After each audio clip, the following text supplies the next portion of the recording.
গতকাল ছিল বুদ্ধ পূর্ণিমা, পয়লা মে। Pure school ছিল ছুটি। সকাল সকাল উঠে ঠাকুরের কাজকর্ম অনেকটাই করতে হবে।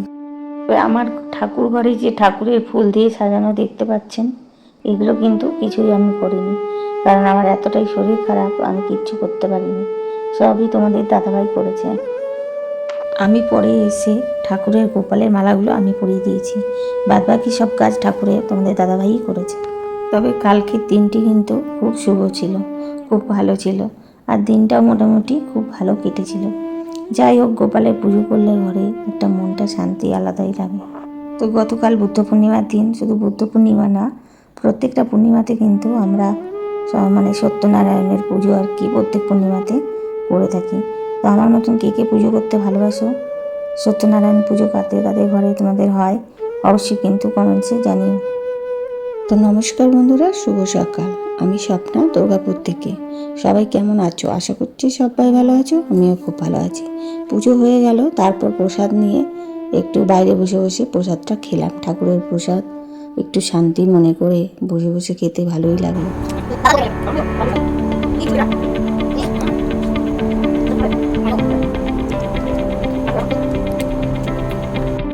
প্রসাদ খেতে খেতে পিউকে অনেক গল্প শোনাচ্ছি, জানো তো, বুদ্ধদেবকে, তারপরে আজকে শ্রমিক দিবস কেন, নানা রকম আর কি প্রশ্ন। পিউ যখন প্রশ্ন করে না, অনেক রকম প্রশ্ন করে। তো প্রসাদ খেতে খেতে মেয়েকে অনেক কথা বুঝাচ্ছি। তো আমি বলছি, বুদ্ধদেব যখন ধ্যান করছিল তখন শামুক পোকা সব মাথায় এসে, যে বুদ্ধদেবের মাথাটা আছে, মাথাটা একটু খেয়াল করবে, দেখবে সেই শামুকগুলো সব মাথার মধ্যে চেপে আছে। বুদ্ধদেব যখন ধ্যান করছিল, ধ্যানটা যাতে ভঙ্গ না হয় তার জন্য শামুক পোকা বৃষ্টি চলে। সত্যি মনে করে যদি ভালো করে ধ্যান করো, মন থেকে যদি ঠাকুরকে ভগবানকে ডাকো, দেখবে অবশ্যই তোমার। এরপর আমি রান্নাঘরে চলে গেলাম, মেয়ের জন্য একটু ব্রেকফাস্ট বানিয়ে দিই। তোমাদের দাদাভাই তো আবার কিছুই খাবে না, ও ছাতু ছাড়া কিছু খেতে চায় না। যেহেতু মেয়ের স্কুল ছুটি ছিল বলে একটু পিউ বললো, মা আমাকে একটু পাস্তা বানিয়ে দাও।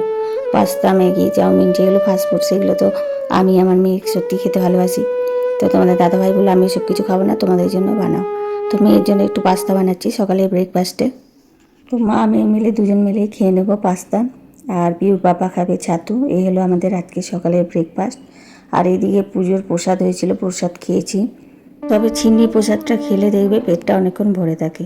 তারপর ফল প্রসাদ, চিনি প্রসাদ, এই সমস্ত খেয়েছি। আর ব্রেকফাস্টটা একটু দেরি করেই করবো। পিউ যেহেতু পাস্তা বানাতে বলেছে, তো ওর জন্য একটু নিরামিষ পাস্তাই বানিয়ে দিচ্ছি, আলু দিয়ে, তারপর তোমার বাদাম দিয়ে, এই সমস্ত দিয়ে একটু বানিয়ে দেবো। তো যাই হোক বন্ধুরা, আমার ভিডিওটা তোমাদের আজকে কেমন লাগলো অবশ্যই কিন্তু কমেন্টসে জানিও। সবাইকে জানায় অনেক অনেক ভালোবাসা। আজকের ভিডিওটি বন্ধুরা যদি ভালো লেগে থাকে তো অবশ্যই একটা লাইক করে দিও, কমেন্টস করো, আর ফলো দিয়ে আমার পাশে থেকো সবসময়। আমিও সবসময় সবার পাশে আছি গো। মন থেকে ভালোবাসা রইল আমার সকল বন্ধুদের। এরপর তোমাদের দাদাভাইকে আমি একটু ছাতু বানিয়ে দিলাম, ও ছাতু খেয়ে যাবে। মা আমি পাস্তা খাবো সকালে ব্রেকফাস্টে, তোমাদের দাদাভাই খাবে ছাতু। তো যাই হোক, এই হলো আমাদের সকালে কালকের ব্রেকফাস্ট।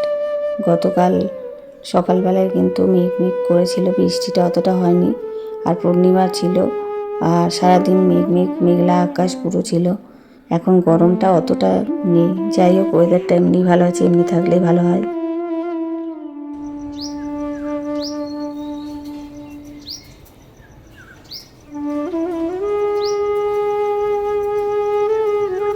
তবে সকাল থেকে মেঘলা করাতে ঘরটা যেন কীরকম অন্ধকার অন্ধকার লাগছিল। তো এরপর মেয়েকে দিয়ে দিলাম খেতে, ও খেতে বসলো, আর পিউর পাপাও চলে গেল কাজে। আজকের ভিডিওটি তোমাদের কেমন লাগলো অবশ্যই আমাকে জানাবে কমেন্টসে। ভালো লাগলে একটা লাইক, কমেন্টস ও ফলো দিয়ে পাশে থেকো। সবার সঙ্গে দেখা হবে অন্য একটি ব্লগে। আজকে আসছি বন্ধুরা।